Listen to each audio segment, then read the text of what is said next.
नमस्कार दोस्तों, स्वागत है आप लोग का एक बार फिर से द आई आर शो में। दोस्तों, आज हम लोग बात करेंगे भारत के डिफेंस पावर के ऊपर और किस तरीके से ग्लोबल प्लेटफॉर्म में भारत डिफेंस के क्षेत्र में अपनी जो भागीदारी है उसको बढ़ाता जा रहा है और किस तरीके से भारत जो है अब चाहता है कि डिफेंस एक्सपोर्टर के रूप में उसकी एक नई पहचान बने और इसके क्या क्या फ़ायदे हैं, उन सब चीज़ों के बारे में हम लोग बात करेंगे।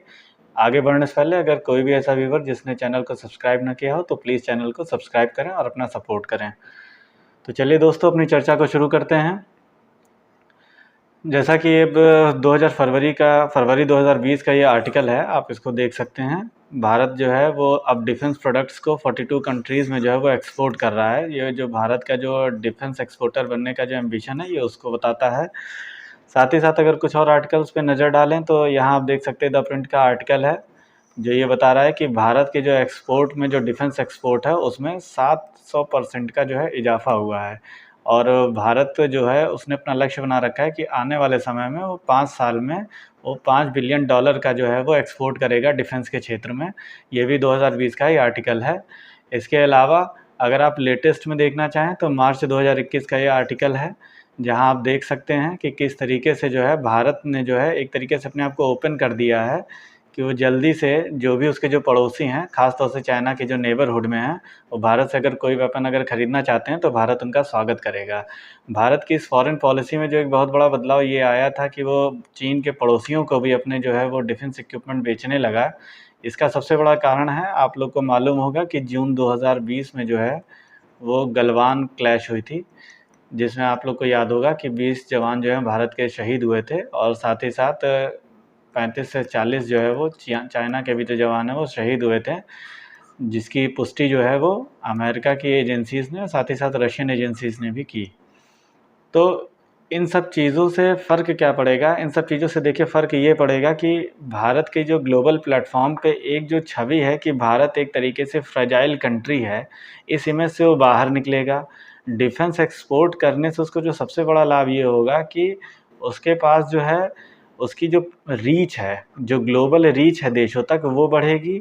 साथ ही साथ उसका एक डिप्लोमेटिक चैनल भी बढ़ेगा उस पर्टिकुलर कंट्री में जहाँ वो जाएगा और इससे वो अपने जो एनिमीज़ हैं वो उनको भी टैकल कर सकता है। कैसे, इसके ऊपर अभी हम लोग बात करेंगे। फ़िलहाल यहाँ आप देख सकते हैं कि जून 29 का ये आर्टिकल है 2021 का।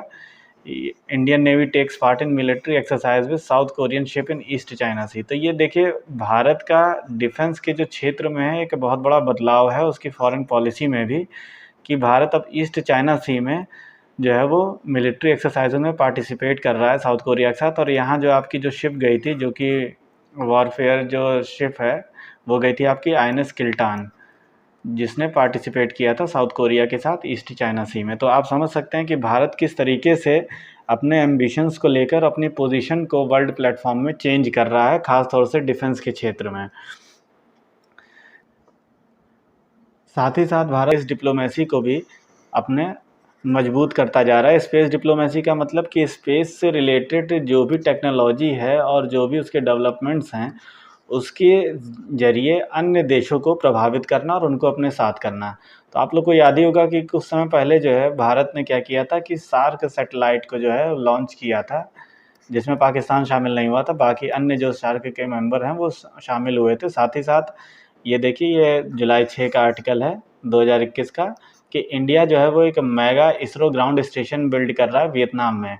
देखिए इन सब चीज़ों का बहुत ही ज़्यादा इंटरनेशनल रिलेशन में प्रभाव पड़ता है। आपने स्पेस डिप्लोमेसी के थ्रू किसी को अगर अपने पक्ष में किया है तो आप उसको टेक्नोलॉजी में मदद कर रहे हैं, तो इसलिए वो आपके साथ और जुड़ेगा। साथ ही साथ आप डिफेंस के इक्विपमेंट्स भी अगर उसको बेच रहे हैं तो उसका भी आपको लाभ मिलना है। तो इससे आपके जो पर्सनल जो टाइज़ होते हैं उस देश के साथ बहुत ज़्यादा मजबूत हो जाते हैं। वियतनाम आप लोग को मालूम ही होगा कि ये चीन के एकदम पड़ोस का देश है और वियतनाम के जो संबंध है एज एन मिलिट्री के रूप में कहेंगे चाइना के साथ, वो अच्छे नहीं हैं और वियतनाम कहीं ना कहीं चाइना को अपना दुश्मन भी मानता है।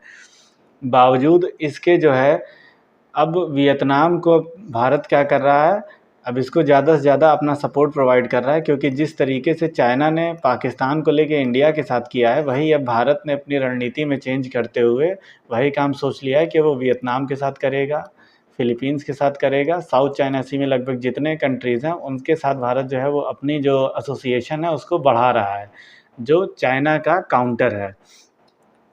इसी के साथ आप देख सकते हैं कि भारत ने अपनी हेल्थ पॉलिसी को भी बहुत ज़्यादा मजबूत किया है अपने ग्लोबल जो एक इम्पैक्ट है उसको बढ़ाने के लिए। आपको मालूम ही होगा कि पिछले साल भारत ने कितनी कंट्रीज़ को क्या किए थे कि फ्री जो थी आपकी कोरोना की वैक्सीन जो है प्रोवाइड की थी। साथ ही साथ आपको कोविन ऐप के बारे में मालूम ही होगा, जिस पे जो है रजिस्ट्रेशन करवाया जाता है, जिसके बाद जो है आपको अपॉइंटमेंट मिलता है और आप जाके कोवैक्सीन चाहे कोविशील्ड की जो डोज़ है उसको ले रहे हैं और अपने आप को वैक्सीनेटेड करवा रहे हैं।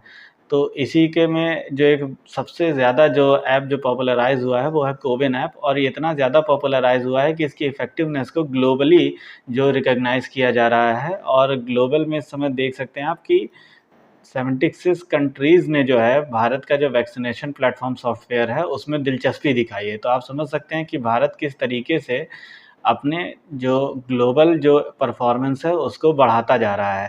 साथ ही साथ आप लोग को मालूम ही होगा कि पिछले साल जो है वेंटिलेटर्स का जैसे कहा जाता है ब्लेसिंग इन डिस्गाइज़, कि मतलब एक आपदा आई थी और आपदा में अवसर को भारत ने बदला आपदा में अवसर को। क्योंकि आपको मालूम होगा कि भारत जो है वो वेंटिलेटर्स का अब तक इम्पोर्ट करता था, लेकिन जब पिछले साल जब पहली लहर आई कोरोना की तो भारत ने उसके बाद वेंटिलेटर से लेके पीपीई किट वगैरह और पीपीई किट के प्रोडक्शंस को बढ़ा दिया और इतना ज़्यादा उसको एफिशिएंट कर दिया कि पीपीई किट के बारे प्रोडक्शन और एक्सपोर्ट के बारे में भारत विश्व में चाइना के बाद सेकंड नंबर पे आ गया। सोचिए, जो कहीं स्टैंड नहीं करता था वो सेकंड नंबर पे आ गया। तो इन सब चीज़ों से भारत की जो पावर है वो बढ़ती जा रही है। अब अगर बेनिफिट्स की बात की जाए कि भारत के बेनिफिट्स क्या-क्या हैं, ये जो डिफेंस के सेक्टर में जो भारत की इतनी जो ताकत बढ़ रही है और इससे क्या होगा लाभ, या इससे क्या जो भारत को जो बेनिफिट्स हैं वो कहाँ तक उसको ले जाएँगे। तो इसके अगर बेनिफिट्स को देखें तो सबसे पहला बेनिफिट तो देखिए यही है कि इसका जो फॉरेक्स रिज़र्व है बहुत तेज़ी से वो बढ़ेगा। अमेरिका आज जो है वो ग्लोबल पावर है, तो वो ऐसे ही नहीं बना है। उसने जहाँ भी वॉर हुई वहाँ पे उसने क्या किया कि ज़्यादा से ज़्यादा अपने जो वेपन्स हैं उनको उसने क्या किया कि वहाँ पे एक्सपोर्ट किया। इराक में हमला किया, अफ़गानिस्तान में हमला किया, कहीं भी हमला किया तो वहाँ पे उसने क्या किया कि अपने जो डिफेंस इक्विपमेंट्स हैं उनको ज़्यादा से ज़्यादा बेचा। इससे उसका फॉरेक्स रिज़र्व बढ़ता गया, साथ ही साथ उसके जो भी खर्चे थे वो भी उसमें जो है उनकी भरपाई होती गई। क्योंकि जो भी वॉर लड़ी अमेरिका ने वो कहीं न कहीं डिफेंस के जो मार्केट है उसके ऊपर कैप्चर करके ही अमेरिका ने अपनी लड़ाइयों को जीता है, और इसी के दम पे वो कहीं न कहीं ग्लोबल पावर बना है। और इसमें एक बहुत बड़ा योगदान जो है वो जो इनका डिफेंस मार्केट है अमेरिका का, उसका बहुत बड़ा योगदान है। अब ग्लोबल पावर एनहांसमेंट कैसे होगी ये मैं आपको बता ही चुका हूँ कि किस तरीके से जब आप किसी के ऊपर करते हैं तो आपके जो डिफेंस टाइज़ हैं वो मजबूत होते हैं, डिप्लोमेटिक टाइज़ मजबूत होते हैं, स्ट्रैटेजिक पॉइंट से आपको उसके ऊपर बढ़त मिलती है। साथ ही साथ आप क्या कर सकते हैं कि आप ज़्यादा से ज़्यादा अपनी मार्केट को एनहांस कर सकते हैं। तो इन सब चीज़ों से होता क्या है कि आपकी ग्लोबल पावर ही बढ़ती है। अब इससे हम क्या कर सकते हैं कि जब इसका बेनिफिट हमको ये मिल सकता है कि जो हमारे जो दुश्मन देश हैं, हम उनके पड़ोसी देशों के साथ मित्रता करके उनको अपने पाले में कर सकते हैं और एक बहुत ही अच्छा संदेश जो है वो भेज सकते हैं डिप्लोमेटिक। जैसे ग्रीस की टर्की से नहीं बनती है, वियतनाम की चाइना से नहीं बनती है, तो वियतनाम को भारत जो है वो ब्रह्मोस बेचने की तैयारी कर रहा है, वहाँ पे अपने ग्राउंड स्टेशन से इसरो के बना रहा है। साथ ही साथ इनको ये जो पनडुब्बी की जो टेक्नोलॉजी है इस पे भी देने पे विचार कर रहा है भारत। आकाश डिफेंस मिसाइल सिस्टम इनको बेचने की तैयारी कर रहा है भारत। साथ ही साथ ग्रीस की बात करें तो टर्की और ग्रीस में नहीं बनती है, जिसकी वजह से अब भारत क्या कर रहा है, ग्रीस के साथ अपने जो स्ट्रैटेजिक टाइज़ हैं उनको बढ़ाता जा रहा है। और साथ ही साथ अब ग्रीस और भारत जो है वो ब्रह्मोस का जो एयर वेरिएंट है उसको राफेल पे ट्राई करने के बारे में एक अपना इनिशिएटिव लॉन्च करने वाले हैं, जिसको कि एक बहुत बड़ी अचीवमेंट माना जा रहा है। क्योंकि अगर ग्रीस और भारत इस चीज़ पे काम करेंगे तो चाइना के लिए बहुत बड़ा सेटबैक होगा और टर्की के लिए भी। अब टर्की के लिए देखिए ये चीज़ करना इसलिए भी ज़रूरी क्योंकि आपको मालूम ही होगा कि अक्सर ये ओआईसी और अन्य प्लेटफॉर्म्स पे क्या करता है, टर्की भारत का जो है विरोध करता रहता है, कश्मीर के मुद्दे को उठाता रहता है। तो इस तरीके से टर्की के खिलाफ अगर ग्रीस को अगर इस्तेमाल करे भारत या उसको अपने साथ में लाए तो ये एक अच्छी जो है एक डिप्लोमेटिक जो है एक चाल होगी और भारत के लिए काफ़ी लाभकारी भी होगी। इसके अलग बेनिफिट के ऊपर देखें तो आप जानते हैं कि किसी भी देश को आप इससे क्या कर सकते हैं, नेगोशिएटिंग पॉइंट पे ला सकते हैं। चाइना देखिए आज बॉर्डर पे आज वो आपसे बात करने को मजबूर हुआ तो इसलिए हुआ क्योंकि जब भारत ने क्या किया कि एलएसी में जब जो इम्पोर्टेंट जो स्ट्रैटेजिक पॉइंट्स थे, चाहे वो काला टॉप हो या आपकी कैलाश मानसरोवर रेंज हो, इन सब जगहों पे जब उसने अपना कैप्चर कर लिया भारतीय सेना ने, तब जाके कहीं न कहीं नेगोशिएटिंग टेबल पे आया। तो क्योंकि आपने उसको मजबूर किया कि वो आके आपसे बात करे, वरना चाइना आपसे बात करने वाला नहीं था। कुछ इसी तरीके से जब तक आप जो देश के जो नेबरिंग कंट्रीज़ हैं, जैसे चाइना के लिए वियतनाम हो गया, फिलीपींस हो गया, टर्की के लिए ग्रीस हो गया, साइप्रस हो गया, इनके साथ जब तक आप अपने डिफेंस टाइज़ को मजबूत नहीं करेंगे और इनको अपने पाले में नहीं करेंगे, तब तक ये सब कंट्रीज़ जो है वो किसी भी तरीके का प्रेशर महसूस नहीं करेंगी और आपसे एक बराबरी के लेवल पे नेगोशिएटिंग टेबल पे नहीं आएंगी। स्ट्रैटेजिक मैं आपको बता ही चुका हूँ कि इससे आपकी जो एक रीच होती है वो बढ़ती है, साथ ही साथ इन देशों के द्वारा आप अपने जो डिफेंस टाइज़ हैं वो अन्य देशों तक भी अपने बढ़ा सकते हैं। तो ये सब बेनिफिट्स होते हैं ये आपके डिफेंस टाइज़ में, और डिफेंस एक्सपोर्ट का कितना महत्व है, उन सारी बातों को मैंने समझाने की आपको कोशिश की। चलने से पहले थोड़ा-सा एक मैप में भी देख लिया जाए। ग्रीस की हम लोग बात कर रहे थे, तो ये ग्रीस है। ये आप देख सकते हैं मेडिटेरियन सी है, ये आपका एजियन सी है, ये आपका सी ऑफ मरमरा है, ये आपकी ये आपकी बॉस्फोरस स्ट्रेट यहाँ पड़ती है, ये आपकी डार्डेनल्स स्ट्रेट है, ये ब्लैक सी हो गया आपका, और ये स्ट्रेट ऑफ कर्च है, और सी ऑफ एजोव ये है आपका। तो लोकेशन थोड़ी सी ध्यान रखा करिए, उससे आप लोग को जो है चीज़ों को समझने में आसानी मिलेगी। यहाँ आप देख सकते हैं इजराइल है, लेबनान, तो मेडिटेरियन सी फिर से बता दे रहा हूँ, ये एजियन सी आपका है, ये आपके डार्डेनल्स स्ट्रेट है, ये आपका सी ऑफ मरमरा है, ये आपका बॉस्फोरस स्ट्रेट है, या इसको स्ट्रेट ऑफ इस्तांबुल भी कहते हैं, ये आपका ब्लैक सी है, ये है आपका एजोव सी, और ये है आपका स्ट्रेट ऑफ कर्च, और ये है आपका यूक्रेन, जिसको रशिया ने 2014 में जो है वो एनेक्स कर लिया था। इसके अलावा आप आसियान कंट्रीज़ को देखना चाहें, क्योंकि आसियान कंट्रीज़ के साथ भी भारत जो है अपने डिफेंस टाइज़ को लगातार बढ़ाता जा रहा है, और आसियान कंट्रीज़ ने अपना बहुत ही ज़्यादा इंटरेस्ट दिखाया है भारत के साथ अपने डिफेंस टाइज़ को मजबूत करने में। और इस समय भारत की 2 डिफेंस वेपन्स की बहुत ज़्यादा डिमांड है, एक आकाश की और एक ब्रह्मोस की।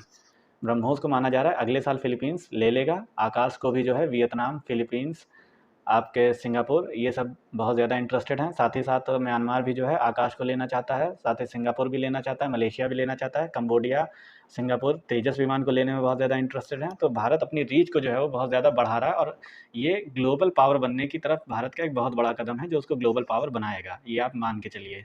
क्योंकि कोई भी ग्लोबल पावर सिर्फ़ और सिर्फ़ बातों के दम पे नहीं बन सकता, उसको कहीं न कहीं से अपने आप को रक्षा क्षेत्र में मजबूत करना ही पड़ेगा, क्योंकि उससे आपको 2 लाभ होते हैं, आपकी रीच भी बढ़ती है, दूसरे देश आपके ऊपर कहीं न कहीं डिपेंडेंट भी होते हैं, जिससे वो आपकी बात भी मानने को तैयार होते हैं। तो ग्लोबल जो भी प्लेटफ़ॉर्म्स होते हैं, वहाँ आप उनका ग्रुपिंग करके अपने प्रभाव को बढ़ा सकते हैं। साथ ही साथ इससे आपके पास जो इनकम जनरेट होती है, वो जनरेट होती ही होती है। तो जो आसियान कंट्रीज़ हैं, उसमें आप देख सकते हैं, ये Myanmar, Laos, Thailand, Vietnam, Cambodia, Malaysia, Singapore, यहाँ जो आप छोटा-सा देख रहे हैं, ये आपका ब्रुनेई है, फिलीपींस, और ये नीचे यहाँ जो एरिया है, ये आपका इंडोनेशिया का है। तो ये आसियान कंट्रीज़ हैं। आप लोग के लिए क्वेश्चन ये रहेगा कि आप लोग को ये बताना होगा कि आसियान कंट्रीज़ का जो हेडक्वार्टर है वो कहाँ पे है। और ये ईस्ट चाइना सी, जहाँ पे जो है सब मिलिट्री एक्सरसाइज साउथ कोरिया के साथ जो है भारत कर रहा था। अब आप सोच लीजिए कि भारत पहले यहाँ तक जाने की नहीं सोचता था कि वो यहाँ जाके मिलिट्री एक्सरसाइज वगैरह करे, लेकिन अब भारत ने अपनी फॉरेन पॉलिसी में इस तरीके से चेंज किया है कि भारत ने अपना जो एक वॉरशिप है आइनस किल्टान, उसको ईस्ट चाइना सी में भेजा है साउथ कोरिया के साथ मिलिट्री एक्सरसाइज करने के लिए, जो एकदम बगल में है चाइना के। तो आप समझ सकते हैं कि भारत ने अपने व्यू पॉइंट में कितना ज़बरदस्त परिवर्तन लाया है, और इसके लिए कहीं ना कहीं चाइना को भी थैंक्स करना ही पड़ेगा, क्योंकि चाइना अगर गलवान जैसे काम ना करता और अपनी जो फितरत है उसको इतनी जल्दी सामने ना लाता, तो कहीं न कहीं ये चीज़ पॉसिबल ना होती। और अपनी लीडरशिप को तो शुक्रिया करना ही चाहिए, क्योंकि लीडरशिप ने भी एक स्ट्रॉन्ग अपनी डिटर्मिनेशन दिखाई, जिसके बाद अब ये सब पॉलिसी चेंज देखने को भारत को मिल रहा है, और इसका लाभ भी भारत को हो रहा है। आशा करता हूँ मैंने आज आपको जो समझाया पूरी तरीके से समझ में आया होगा। अगर दोस्तों आप लोग को वीडियो अच्छा लगा तो प्लीज़ चैनल को सब्सक्राइब करिए, ज़्यादा से ज़्यादा बेल आइकन को प्रेस करिए, ताकि आप लोग को फ्यूचर नोटिफिकेशन मिलती रहे। ज़्यादा से ज़्यादा लाइक करिए, ज़्यादा से ज़्यादा शेयर करिए, और कोई भी बात हो तो उसको प्लीज़ कमेंट करिए। थैंक यू दोस्तों, thank you for watching the video.